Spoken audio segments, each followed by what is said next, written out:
Mafia don. मैं क्या हुआ बच्चा? तो বলছে যে বাবা हमको रक्षा कीजिए। আমরা কি রক্ষা করব? তখন বলছে যে আমি 5 টাকা দিয়ে ইষ্টবিধি করতাম, এখন পুলিশের তারা খেয়ে খেয়ে পালিয়ে বেড়াচ্ছি, আশীর্বাদ করেন যাতে আমি আবার করতে পারি। আমি কি জন্য তারা করছে? বললো ব্যাংক ডাকাতি, এই ডাকাতি, সেই ডাকাতি, সে বড় বড় কেস, সে কোনো রক্ষা পাওয়ার বিষয় নেই। এখন সে একটা ছোট্ট মন্দির বানিয়েছে, বিশাল বিশাল দাড়ি। আমি 20 বছর পরে তাকে দেখা, হ্যাঁ বাচ্চা कैसा है? बोले बाबा बहुत ठीक है, ठाकुर जी का मंदिर बना के वहां बैठा है। সে ঠাকুরের একটা ওর গ্রামে ছোট্ট একটা মন্দির বানিয়েছে, সেখানে আছে। এই ডাকাত পরিবর্তিত হয়ে গেছে। আমি গল্প বলছি মানুষের,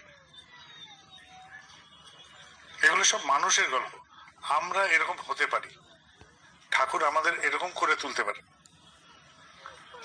এইভাবে পরিবর্তন করে দিতে পারেন।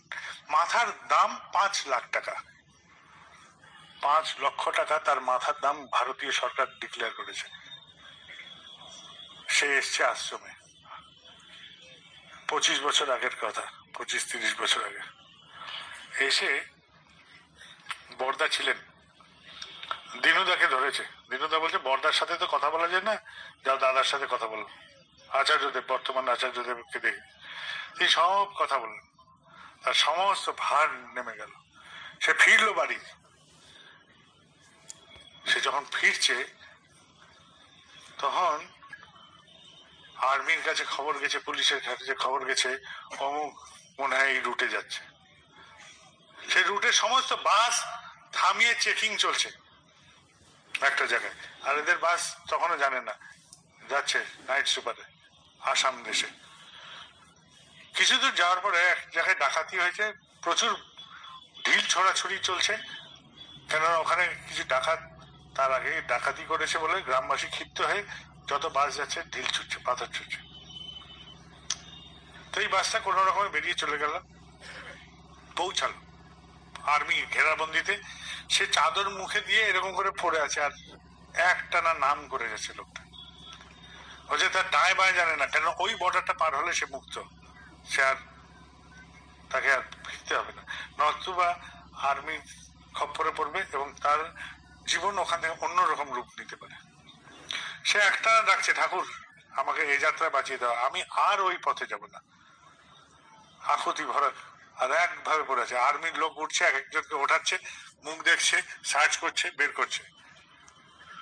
সামনে সিট, পরের সিটেই সে বসে আছে, চাদর ইয়ে দিয়ে শুয়ে আছে। বলে এর কি হয়েছে? বলে যে পাথর এসে পড়েছে, ওই যে ওখানে সামনে সবাই পাথর ফেলছিল। বলে এই সব ওঠো ওঠো, যাও যাও যাও, ফার্স্ট এড ক্যাম্পে নিয়ে যাও। ঠিক তারপরে সিটেই সে বসেছিল। তার আগে অব্দি ঠাকুর পরীক্ষা নিয়ে গেলেন যে তুই নামটা চালাচ্ছিস তো আমার। তারপরে শেষ, পরীক্ষা শেষ হয়ে গেল, আর্মি নেমে গেল, বাস চলে গেল। এই বছর পুলওয়ামা কাণ্ড হয়েছিল না, একটি গুরু ভাই সে উঠতে গিয়ে ওই বাস মিস করলো, ওই বাসটা চলে গেল, সে বেঁচে গেল। ঠাকুর এইভাবে রক্ষা করেন যে তার স্মরণ নেয় সবাইকে তিনি রক্ষা করবেন, কিন্তু রক্ষা করবেন তার কোনো মানে নেই যদি না আমি রক্ষা পেতে চাই। পেতে গেলে যেগুলো করতে হবে, এই ছোট ছোট ছোট ছোট আকারে আমরা প্রত্যেকটা বাড়ি, প্রত্যেকটা পরিবার, প্রত্যেকে আমরা এইভাবে করতে পারি। আমরা একটা জিনিস টার্গেট করি সবার আগে, যারা এখানে উপস্থিত আছে, যা যা যেখানে যেখানে উপযোজনা কেন্দ্রগুলো আছে, আমি এবার ঋত্বিক সম্মেলনে বলছিলাম যে প্রত্যেক বাড়িতে যেন ঠাকুরের একটা আসন থাকে। এটা করা সম্ভব তো? যে একেবারে হয়তো দরিদ্র একটি ঘরে থাকো, ওই যে ফলের বাক্সগুলো ফেলে দেওয়া হয়, তাতেই কাগজ লাগাও, লাগিয়ে দেওয়ালে টাঙিয়ে দাও ওই কার্টুন বাক্সটাকে, তার মধ্যেই ঠাকুরকে বসিয়ে দাও, চলবে কিনা? তাহলে সামান্য ঠাকুরকে আমার ঘরে, অন্তত যেভাবে আমি থাকি আমার ঘরে ঠাকুর রাখার মতন ক্ষমতায় আমি পৌঁছাতে পারি কিনা? তাহলে যারা যারা আমরা ইষ্টভীতি পরায়ণ হয়ে চলছি তারা ঠাকুরকে এইভাবে রাখতে পারবো কিনা? মিনিমাম পারা যাবে? তাহলে যারা যারা উপযোজনা কেন্দ্র যেখানে যেখানে আছে আপনারা এটা করতে পারবেন? দাদারা, মায়েরা সবাই চেষ্টা করবেন। তাহলে কি হবে? হবে তো? তাহলে কি আমি বলছি যে আমার বাড়িতে অন্তত ঠাকুর নিয়ে আমি আছি, এই ভাবনাতে আমি উপনীত হতে পারি।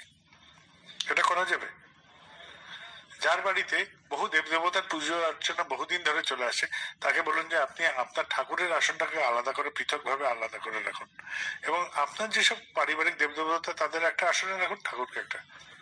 এটুকু করা যেতে পারে। আচ্ছা, এই যে আসন রাখবো, আমাদের তো ইচ্ছা হবে যে 2 বেলায় প্রার্থনা করি।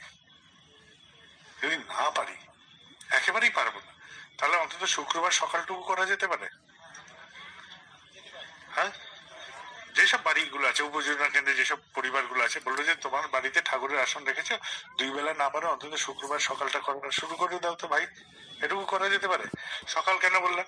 সন্ধ্যাবেলাতে সবাই কাজে বেরিয়ে থাকে, তাই না? সকালবেলায় সবাই অন্তত বিছানায় থাকবে, উঠে উঠে তো বুঝতে পারি। তো বিছানা আর আসনের মধ্যে দূরত্ব কম, কর্মক্ষেত্র আর ঠাকুরের আসনের দূরত্ব বেশি। তাই আমি বললাম কম দূরত্বের জায়গাটাই বাঁচি। শুক্রবার ঠাকুরের জন্মবার, ওই বারে শুরু করতে পারি।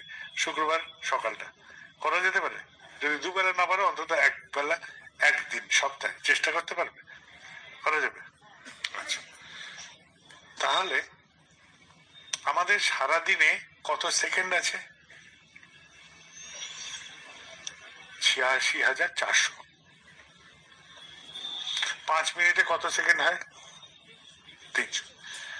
নাম ধ্যান আধা ঘন্টা থেকে 45 মিনিট করাটা বাঞ্ছনীয়, পারছি না, তাহলে 5 মিনিট করা যেতে পারে। যে কিছুই পারছো না, অন্তত 5 মিনিট দিয়ে শুরু করো না, করা যেতে পারে। হ্যাঁ, তাহলে 5 মিনিট হলে কত হয়? 300 সেকেন্ড। 86,400 থেকে 300 সেকেন্ড গেলে কত থাকে? 86,100 সেকেন্ড আমার নিজের জন্য।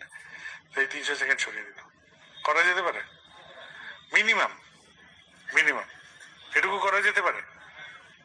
তাহলে প্রত্যেকটা উপযোজনা কেন্দ্রে যারা ইষ্টবিধি পরায়ণ হয়ে চলছেন, তাদের বাড়িতে ঠাকুরের আসন আমরা চেষ্টা করবো সবাই, প্রত্যেক উপযোজনা কেন্দ্রে, যেখানে যেখানে দাদারা, মায়েরা, ভাইরা, বাচ্চারা সবাই তোমরা আছো, সবাই চেষ্টা করো যে এইখানে আমাদের প্রত্যেকটা উপযোজনা কেন্দ্রে নিজের মতন ক্ষমতার এক একটা করে নিজের মতন করে ঠাকুরের আসন যেন আমরা প্রতিষ্ঠা করতে পারি, করা যেতে পারে। তাহলে ঠাকুরের আসনে শুক্রবারের সকালে নাম ধ্যান প্রার্থনা করতে পারি, সারাদিনে অন্তত 5 মিনিট নাম ধ্যান করতে পারি। ঠাকুরের অজস্র বই আছে, সব পড়া সম্ভব হচ্ছে না, সত্যানুসরণ পড়া যেতে পারে, এবং পড়ে ভাবা যেতে পারে যে এটা কতটুকু চরিত্রগত করা যায়। প্রত্যেকটা পরিবার উপযোজনা কেন্দ্রে তারা পাঠ করবে এবং ভাববে যে এটাতে কতটুকু আমি পারছি, কতটুকু পারছি না, এটুকুতে পৌঁছানো যেতে পারে। যেতে পারে, অসুবিধা হবে? এটা প্রকাণ্ড কাজ নয়, কিন্তু এক ছোট্ট ছোট্ট মিনিমাম কাজ। এগুলো কেন বলছি সেটাও পরে বলছি, যে যদি অনেক বাড়িতে পড়াশোনা জানে না, কিন্তু এখন বাচ্চাগুলো সবাইকে স্কুলে যেতে হয়, তাই বাচ্চাগুলো কিন্তু পড়তে পারে। তো বাচ্চাগুলোকে দিয়ে বললো পড় তো বাবা, কি লিখেছেন ঠাকুর, সেটা তো শোনা যেতে পারে। তো শুনলে তো কথাটা কানে আসছে। প্রত্যেকটা পরিবার এটুকু করতে পারি আমরা, তাহলে অন্তত ঠাকুর এক জায়গায় বলছেন সত্যানুসরণে সব বলা সার, এরকম ধরনের কথা।